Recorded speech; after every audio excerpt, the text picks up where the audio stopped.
За энэ тогтоолттой холбогдуулаад тодруулж асуух нэг зүйл байна. Яг энэ Монгол шуудан бол энэ олон нийт улсын жижиг стандарт заагвар төр банкны үйлчилгээнд төр үзүүлгээд дагаад ингээд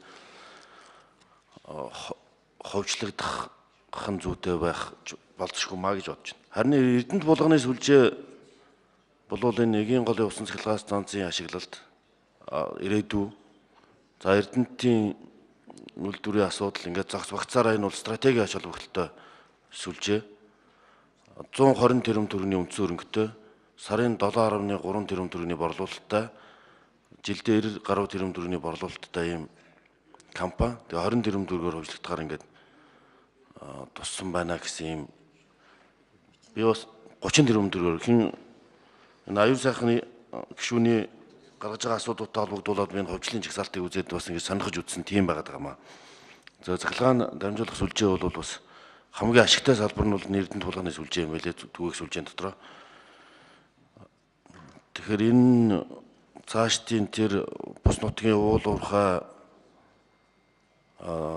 цахилгаан станцуудын хөгжилтэй холбогдуулаад энийг хуучлах асуудлыг бол энэ салбарын яам энэ төр юу гэж үзсэн юм боллаа. Засгийн газраас орж ирсэн санал юм уу гэдгийг бас тодруулаад асуучаа.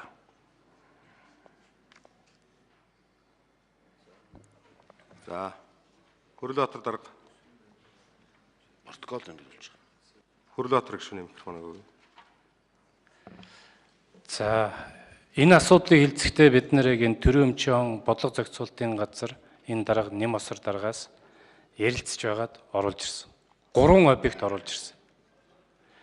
Үүнээсээ нэгийнх нь одоо бэлтгэл ажил нь хангалтгүй байх юм байна гэж үзээд энэ асуудлыг төр хойшлуулсан.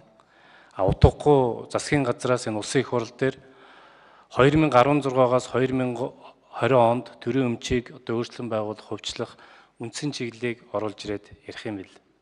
Гэхдээ үндсэндээ одоо бидэнд 17, 18, 19 гэсэн 3 жил байна. Хөрөнгө оруулалтыг Монгол улс руу татах, үргээ гарчихсан байгаа энэ хөрөнгө оруулалтыг эргэж татах. Хөрөнгө оруулагч нарыг Монголыг бас сонирхох нэг хэсэг болгох чиглэлээр нэлээд тодорхой ажил хийх шаардлагатай байна гэж үзэж байгаа. Үүнтэй холбогдуулаад энэ асуудлуудыг орж ирсэн. Гэтэ энэ дээр нэг зүйлийг бас сайн ойлгуулмаар байна. Одоо ингээд өмч хөвчлөлөөс сая их хурлын гишүүд хоорондоо нэлээд ярьж байна л да. Төрийн банкыг хувьчлаад 75 тэрбум төгрөгөөр хувьчлана гэд энэ засгийн газраас оруулаад ирсэн байна гэж яриад байгаа. Үндсэндээ засгийн газрын тооцоог нь аваад үзэхээр 300 тэрбум төгрөгөөр хувьчлана. 75-ыг нь улсын төсөв тушаана 225 нь нөгөө нэг бүцэн өөрчлөлтөө холбоотойгоор гарсан өмнөх зардлууд нь тэр Монгол банкн дээрээ суугдаад Монгол банкны одоо алдагдал болоод тусаа явж байгаа зүйлийг Монгол банкнд нөгнө гэж. Бид нар ингээд төсвийг харахаар энэ дээр 75 гэж. Үндэ 300 тэрбум төгрөг.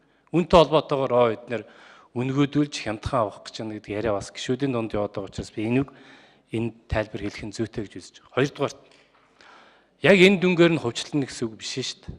Дандаа нээлттэй өрсөлдөөн оруулаад зарах тохиолдолд тухайн одоо аж ахуйн нэгжийн зах зээлийн үнэлгээ, тухайн эрэлт хэрэгцээ дээр нь үндэслэгдэж байгаа тэр хувьчлалын үн тогтно. Хичнээн их өрсөлдөөн оруулан хичнээн их шударга нээлттэй өмч хөвчлийг явуулан тэрүүгээр бодиттой үн тогтно. За төрийн өмчийн бодлого зохицуулалтын газраас бол эрчим хүчний салбарын их усрыг бол хувьчлахгүй гэж байгаа юм байна. Харин хувийн хвшлийнх нь ав хийж болох боломжтой, үр ашгийг нэмэгдүүлэх боломжтой, одоогийн нөхцөл байдалд нэмэлт хөрөнгө оруулалт хийх боломжтой салбаруудыгаа энэ түгээх салбарууд гэж үзэж байгаа юм байна. Ер нь ихэнх орнуудыг аваад үзсэн чинь энэ ийм байна. Тэгэхээр бид нар энэ дээрээ зөв бодлого дээрээ байх нь зүйтэй болов уу гэж бодож байгаа. За хэрвээ одоо ингээд энэ дээр эцсийн хилцүүлэх учраас өөрчлөлт орчих юм бол төсвийн бүх тоотнууд чи эргээд дахин хөдөлчих болчиход байгаа байхгүй юу? Уг нь иймэрхүү асуудлуудыг байнгын орооны тэр хилцэх хэсэх асуудлууд дээр анхны хилцүүлэг хийж явах үед нэлээд сайн орж ирээд ярьж байвал уг нь зүйтэй хаа гэсэн хариулт хэлмээр байна. За оюун